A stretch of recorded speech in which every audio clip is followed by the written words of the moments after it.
Je suis ravi de te retrouver dans cette nouvelle vidéo. Aujourd'hui, nous allons parler du ciblage des prospects.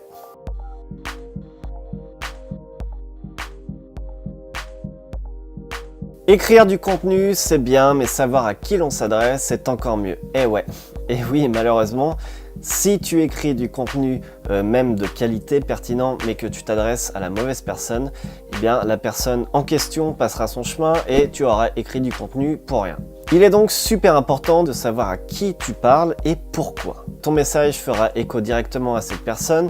Il y aura une interaction possible parce que tu soulèveras une thématique ou un besoin que ton prospect a réellement et du coup, ton prospect voudra en savoir plus, sera curieux et voudra découvrir tes produits, découvrir qui tu es exactement, etc., etc.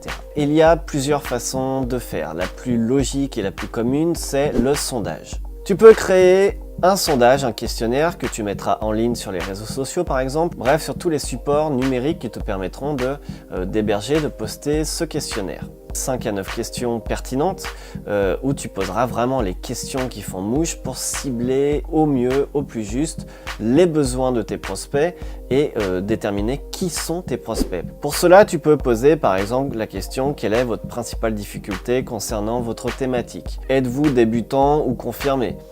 Quelle est votre tranche d'âge? Ou par exemple, à quelle solution aimeriez-vous avoir accès? Qu'est-ce qui vous manque le plus? Quel est votre principal blocage concernant votre thématique?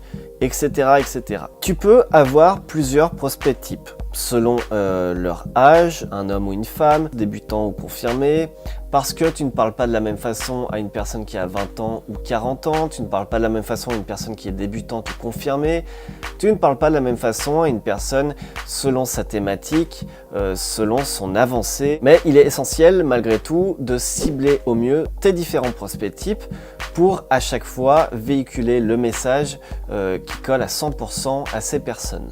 Une fois que tu as créé ce sondage, que tu l'as posté, que tu as tes réponses en retour, tes informations en retour, tu peux te créer un prospect fictif. Tu inventes un prénom au hasard. Par exemple, Maxime, 35 ans, web entrepreneur, a telle difficulté, souhaite telle solution, est prêt à mettre tant d'argent dans une formation. Tu personnalises en gros tes résultats pour être focus sur cette personne et du même coup trouver le bon langage, le ton juste, l'approche qui est la plus pertinente et qui colle à 100% à la peau de ce personnage fictif. Tu peux te créer des sondages avec Google Forms, avec Learnybox, que je te conseille vivement d'ailleurs. Une fois que tu as fait ça, eh bien, tu ne jettes plus une bouteille à la mer en espérant avoir des retours. Tu sais exactement à qui tu parles et tu peux cibler au mieux dans tes campagnes de publicité Facebook ou Instagram par exemple et du coup avoir des résultats beaucoup plus pertinents et beaucoup plus impactants.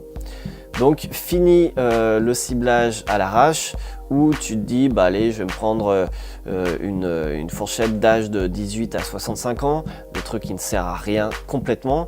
Là, si tu connais l'âge de tes prospects, tu peux déjà cibler entre 18, 25 et 30 ans par exemple. Tu peux cibler uniquement les hommes ou uniquement les femmes selon ta thématique, le domaine d'activité, le secteur. Et du coup, tu as des résultats sur tes campagnes de publicité qui n'ont rien à voir, qui sont vraiment efficaces. Tu ne gaspilles pas d'argent pour rien dans des publicités qui ne fonctionneront pas dans tous les cas. Ton message est reçu de la meilleure des façons. Et c'est exactement ce que tu recherches, c'est être compris, c'est être entendu par tes prospects types. Je t'invite à télécharger ici le PDF gratuit sur le ciblage du prospect. Ça te permettra d'avoir vraiment un support sur lequel travailler. Nous verrons les éléments intégrés à ton sondage. Donc laisse ton adresse email pour que je puisse t'envoyer ce PDF gratuit. N'oublie pas de t'abonner à la chaîne en cliquant sur s'abonner. Évidemment, tu peux activer également la petite cloche des notifications qui te permettra de recevoir une notification à chaque nouvelle mise en ligne d'une vidéo. Moi je te dis à très vite, en attendant prends soin de toi, ciao!